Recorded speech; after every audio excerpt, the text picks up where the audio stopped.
Hello friends, মাই veg ফুডে আপনাদের সবাইকে স্বাগত জানাই। আশা করি সকলেই ভালো আছেন। সকলকে নতুন বছরের অনেক অনেক শুভেচ্ছা জানাই। আজকের রেসিপি মুড়ি মাখা। শীতের বিকেলবেলায় এই মুড়ি মাখা খেতে কিন্তু ভীষণই ভালো লাগে। আসুন দেখা যাক আজকের রেসিপি। এখানে একটা কড়াইয়ের মধ্যে প্রথমে নিয়ে নিচ্ছি কিছুটা পরিমাণে সাদা তেল। সাদা তেল গরম করে এর মধ্যে পাঁপড় ভেজে নেব। এখানে বড় সাইজের একটা পাঁপড় আছে।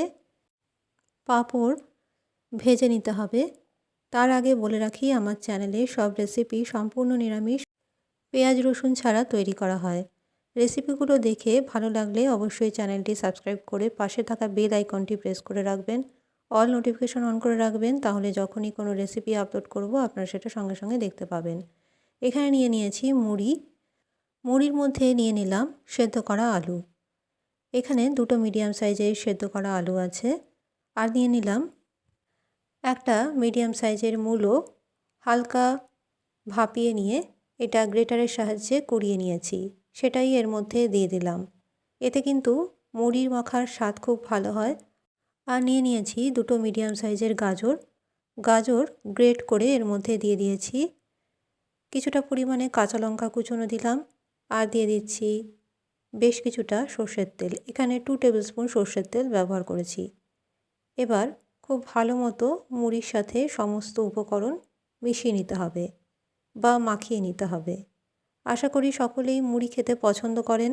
আর বিকেলবেলায় বিশেষ করে মুড়ি মাখা খেতে ভীষণই ভালো লাগে। তাই আজকে আমি মুড়ি মাখা রেসিপি আপনাদের সাথে শেয়ার করলাম খুবই সহজভাবে।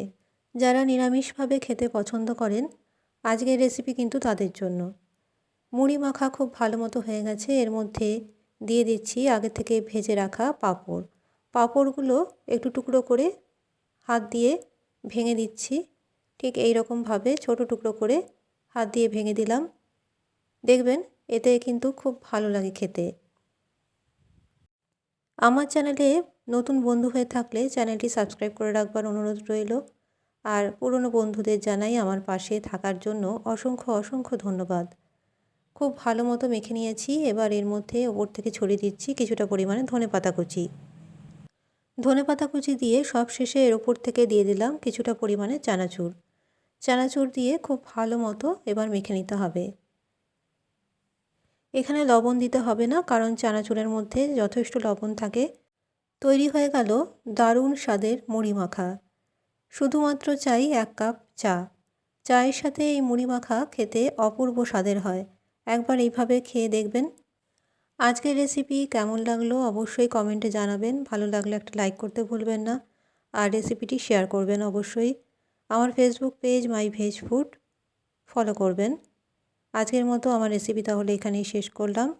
ভালো থাকবেন, সুস্থ থাকবেন। নমস্কার।